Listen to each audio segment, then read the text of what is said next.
G'day guys, Googs here for the Drunk Philosopher. Today I'm going to be talking about the coronavirus and its effects, more to the point. So Australia at the moment is in partial lockdown. Now, it hasn't been described as such by the government. However, if all non-essential travel has been stopped, or you're meant to stop all essential non-essential, so in other words, to and from shopping or to and from work, it's essentially locked down. Stay at home as much as possible. Our borders are now completely shut between the states and territories, with the exception of trucks and trains, which are our supply lines in this country. Western Australia has gone one step further with the lockdown, in the sense of we've now got regional locks on, which means that I'm in the Midwest. I can't travel up to the Gascoyne, or I shouldn't, down to the southwest, and the goldfields on the inland roads. So essentially, we're locked down. Once again, Scott Morrison hasn't described it as such, but that's what it is. We've also got limitations in WA on alcohol. And for all these details, you can go to, if you're in Western Australia or interested, you can go to wa.gov.au. And if you're interested in more information about what the federal government's going to, it's australiagov.au, and you will find the information you need. Now, there's a lot of other businesses that are closed down. Civic centres, PCYCs, sporting clubs around the country have, at this stage, been temporarily closed down. Sporting events, venues, things like this. And today, funerals, the maximum I think is 10. Weddings is 6. These measures are very draconian, but however, they're not being brought into law, and the reason they're not being brought into law is quite simply, once the law is in effect, it's very hard to then again remove. I do have a video many years ago that I might revisit again soon, talking about how hard it is to actually revoke laws, which is why we've still got some strange laws on the books. Now, how does this affect us? Well, it's quite obvious how it affects us. The idea is to keep ourselves as socially isolated as we can. Okay, and today it's actually not too bad with things like Facebook Messenger, Twitter, YouTube, Skype. We can still keep in contact with one another without being in close physical proximity. So this is a good thing.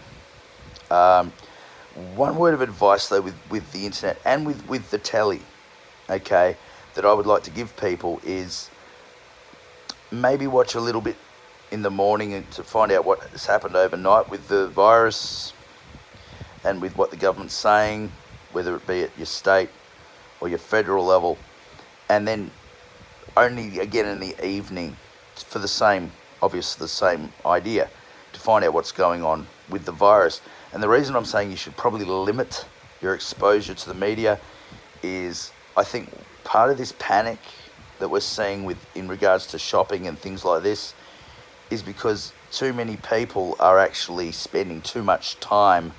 And if you focus on the issue, you can worry yourself into this sort of situation where you're panicking. And panicking is not a good idea. And, I quite often, in past videos, have said, the worst thing you can do if you're out to sea is to panic. You'll drown. Okay? And it's the same situation in life. So don't panic, you'll drown. And unfortunately, with the virus, you can drag other people with you. Now, there are some simple solutions the government has put forward. Obviously, wash your hands. Bar of soap, people, not just hand sanitizers or wipes. I know that feels good to do. that bar of soap is the way to go. All right.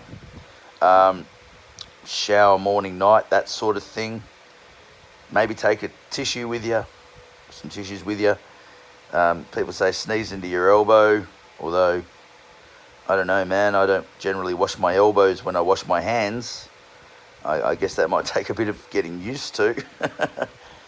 1.5 meters if you can between people at all times. Once again, if you can. Masks, gloves if you feel the need. There's no harm in that. You might look like a complete weirdo, but it's better to be a complete weirdo and not get coronavirus than look like a tough cunt and end up dead. And there's plenty of times throughout history that tough cunts have ended up dead. So, these are good ideas. One good thing to come out of coronavirus, I think, is it might be the end of this idea of let's get rid of borders, because thank fuck for borders. Thank fuck for them.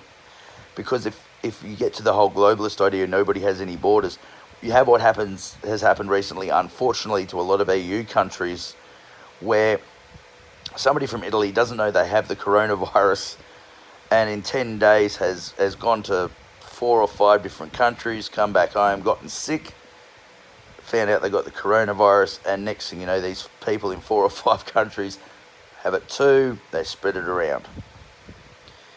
And then this is the scariest thing, by the way. It's not just when you get it, it eats your lungs, because this coronavirus, it's not the flu.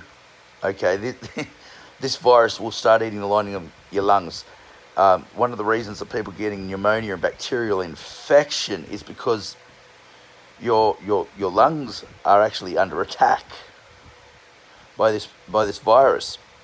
So, you can treat pneumonia to a degree, you can treat the bacterial infection, but this disease is nasty, man. It can turn somebody who's never smoked in their lives and give them lungs like they've been smoking for 30 years. It's not very nice, and it's unpleasant. And even those people who don't suffer too many ill effects, we don't know what this COVID-19 is going to do long term. Okay, so at the moment it's a guessing game for a lot of people, which is another reason why it's like, well, get your media fix in the morning, get your media fix in the evening, okay?